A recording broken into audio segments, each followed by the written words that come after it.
The Wonderful Wizard of Oz by L. Frank Baum. Chapter 5 The Rescue of the Tin Woodman. When Dorothy awoke, the sun was shining through the trees, and Toto had long been out chasing birds around him and squirrels. She sat up and looked around her. There was the Scarecrow, still standing patiently in his corner, waiting for her. "We must go and search for water," she said to him. "Why do you want water?" he asked. "To wash my face clean after the dust of the road, and to drink, so the dried bread will not stick in my throat."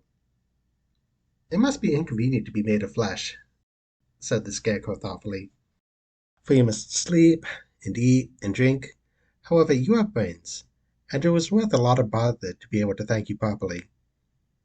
They left the cottage and walked through the trees until they found a little spring of clear water, where Dorothy drank and bathed and ate a breakfast. She saw there wasn't much bread left in the basket, and the girl was thankful the Scarecrow did not have to eat anything, for there was scarcely enough for her and Toto for the day.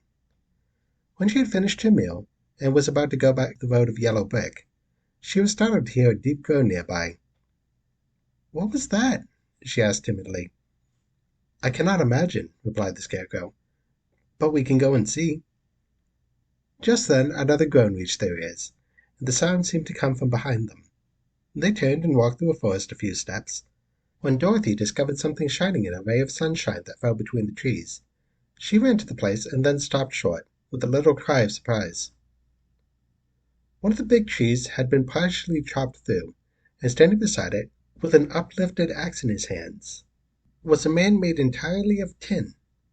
His head and arms and legs were jointed upon his body, but he stood perfectly motionless, as if he could not stir at all.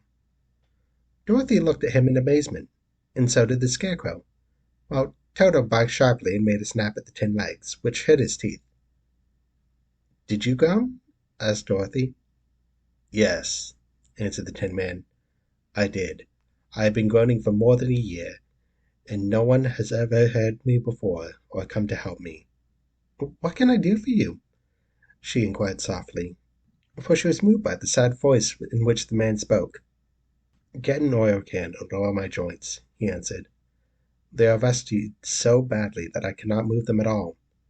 If I am well oiled I shall be all right again. You can find an oil can on a shelf in my cottage." Dorothy at once ran back to the cottage and found the oil can, and then she returned and asked anxiously, "Where are your joints?" "Oil my neck first," replied the Tin Woodman. So she oiled it, and it was quite badly rusted. The Scarecrow took hold of the tin head and moved it gently from side to side until it worked freely, and then the man could turn it himself. "Now oil the joints in my arms," he said, and Dorothy oiled them, and Scarecrow bent them carefully until they were quite free from rust and as good as new. The Tin Woodman gave a sigh of satisfaction and lowered his axe, which he leaned against the tree. "This is a great comfort," he said. "I have been holding that axe in the air ever since I rested, and I'm glad to be able to put it down at last. Now, if you will oil the joints of my legs, I shall be all right once more." So they oiled his legs until he could move freely, and he thanked them again and again for his release, for he seemed a little polite creature and very grateful. "I might have stood there always if you had not come along," he said. "So you have certainly saved my life. How did you happen to be here?" "We are on our way to the Emerald City to see the Great Oz," she answered, "and we stopped at your cottage to pass the night." "Why do you wish to see Oz?" he asked. "I want him to send me back to Kansas, and the Scarecrow wants him to put a few brains in his head," she replied. The Tin Woodman appeared to think deeply for a moment. Then he said, "Do you suppose Oz could give me a heart?" "Why, I guess so," Dorothy answered. "It would be as easy as to give the Scarecrow brains." "True," the Tin Woodman returned. "So if you would allow me to join your party, I will also go to the Emerald City and ask Oz to help me." "Come along," said Scarecrow heartily, and Dorothy added that she would be pleased to have his company. So the Tin Woodman shouldered his axe, and they all passed through the forest until they came to the road that was paved with yellow brick. The Tin Woodman had asked Dorothy to put the oil can in a basket, "for," he said, If I should get caught in the vein and rest again, I would need the oil can badly. It was a bit of good luck to have the new comrade join the party, for soon after they began their journey again they came to a place where the trees and branches grew so thick over the road that the travelers could not pass. But the Tin Woodman set to work with his axe and chopped so well that soon he cleared a passage for the entire party. Dorothy was thinking so earnestly as they walked through that she didn't notice when the Scarecrow stumbled into a hole and rolled over to the side of the road. Indeed, he was obliged to call her to help him up again. "Why don't you walk around the hole?" asked the Tin Woodman. "I don't know enough," replied the Scarecrow cheerfully. "My head is stuffed with straw, you know, and that is why I'm going to Oz to ask him for some brains." "Oh, I see," said the Tin Woodman. "But, after all, brains are not the best thing in the world." "Have you any?" inquired the Scarecrow. "No, my head is quite empty," answered the Woodman. "But once I had brains, and a heart also. So, having tried them both, I should much rather have a heart." "And why is that?" asked the Scarecrow. "I will tell you my story, and then you will know." So, while they were walking through the forest, the Tin Woodman told the following story. "I was born the son of a woodman who chopped down trees in the forest and sold the wood for a living. When I grew up, I too became a wood chopper, and after my father died, I took care of my old mother as long as she lived.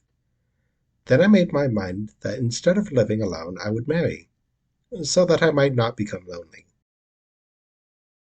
There was one of the Munchkin girls who was so beautiful that I soon grew to love her with all my heart. She, on her part, promised to marry me as soon as I could earn enough money to build a better house for her. So I set to work harder than ever. But the girl lived with an old woman who did not want her to marry anyone, for she was so lazy she wished the girl to remain with her and do the cooking and the housework.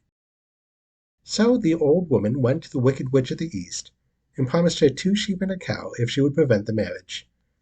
Thereupon the Wicked Witch enchanted my axe, and when I was chopping away at my best one day, for I was anxious to get the new house and my wife as soon as possible, the axe slipped all at once and cut off my left leg.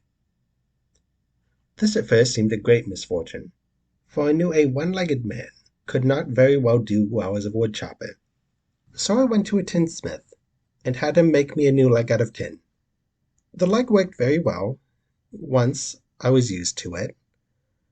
But my action angered the Wicked Witch of the East, for she had promised the old woman I should not marry the pretty Munchkin girl.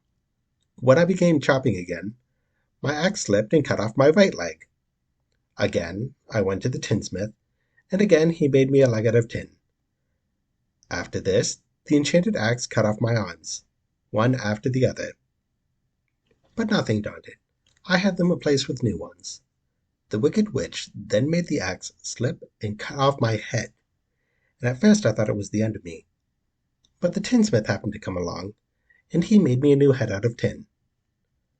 I thought I had beaten the Wicked Witch then, and I worked harder than ever. But little did I know how cruel my enemy could be. She thought of new ways to kill my love for the beautiful Munchkin maiden, and made my axe slip again, so that it cut right through my body, splitting me into 2 halves. Once more the tinsmith came to my help and made me a body out of tin, fastening my arms and legs and head to it, by the means of joints, so that I could move around as well as ever. But alas, I had now no heart, so I lost all my love for the Munchkin girl, and did not care whether I married her or not. I suppose she is still living with that old woman, waiting for me to come after her. My body shone so brightly in the sun that I felt very proud of it, and it did not matter now if my axe slipped, for it could never cut me. There was only one danger, that my joints would rust. But I kept an oil can in my cottage and took care to oil myself whenever I needed it. However, there came a day when I forgot to do this, and, being caught in a rainstorm, before I thought the danger my joints had rusted, and I was left to stand in the woods until you came to help me. It was a terrible thing to undergo, but during the year I stood there I had time to think that the greatest loss I've known was the loss of my heart. While I was in love, I was the happiest man on earth. But no one can love one who has not a heart. and so I resolved to ask Oz to give me one. If he does, I will go back to the Munchkin maiden and marry her." Both Dorothy and the Scarecrow had been greatly interested in the story of the Tin Woodman, and now they knew why he was so anxious to get a new heart. "All the same," said the Scarecrow, "I shall ask for brains instead of a heart, for a fool wouldn't know what to do with a heart if he had one." "I shall take the heart," returned the Tin Woodman, "for brains do not make one happy, and happiness is the best thing in the world." Dorothy did not say anything, for she was puzzled to know which of her two friends was right, and she decided if she could only get back to Kansas and Aunt Em, it did not matter so much whether the Woodman had no brains and the Scarecrow no heart, or each got what he wanted. What worried her most was that the bird was nearly gone, and another meal for herself and Toto would empty the basket. To be sure, neither the Woodman nor the Scarecrow ever ate anything. But she was not made of tin nor straw, and could not live unless she was fed.